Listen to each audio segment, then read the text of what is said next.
Today, we shall reflect on the life of St Julie Billiart.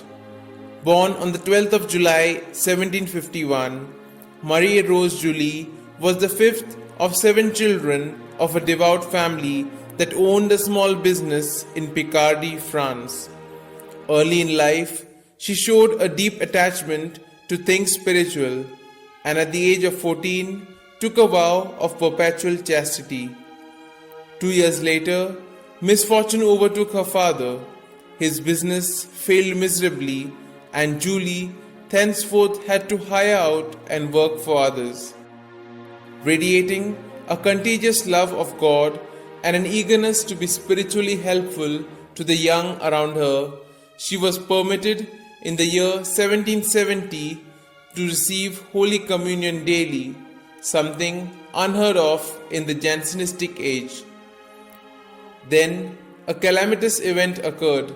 An attempt made on her father's life so unnerved young Julie that she became paralyzed with fright and remained a helpless, bedridden cripple for the next 30 years.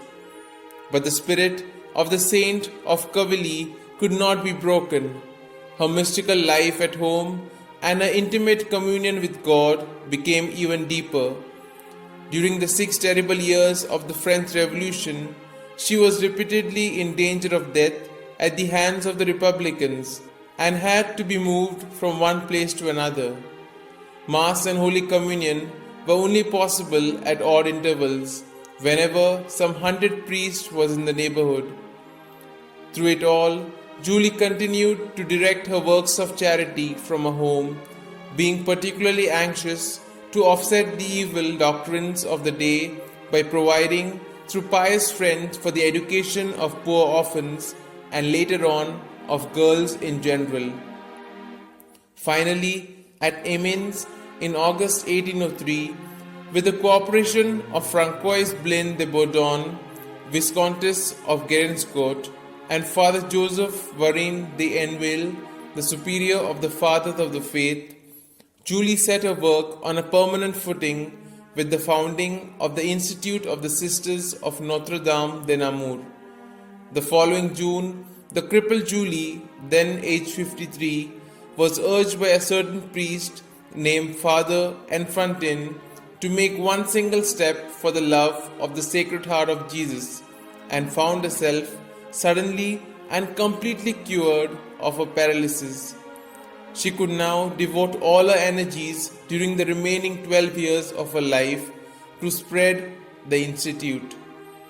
Some 10 convents were founded by her in France and Belgium, in spite of considerable opposition and misunderstanding, even on the part of the Bishop of Amiens, so that in the year 1809, the Holy Foundress thought it prudent to transfer the mother house to Namur in Belgium. Her work required frequent travel by stagecoach, farm cart, or even on foot, as on the day when she walked 28 miles to her destination.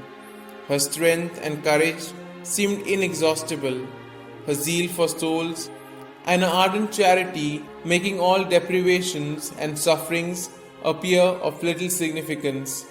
Ever confident that God would provide for the sisters' elementary needs if they were doing His work, she once left the Sister Superior of a newly founded convent no more than a single franc as working capital. The Sisters of Notre Dame de Namur have since Julie's death on the 8th of April 1816 extended their beneficial work to all parts of the world, and even today, those pupils who can pay for their education form only a fraction of the great number who receive theirs free of charge. She was beatified in 1906 and she was canonized by Pope Paul VI in 1969.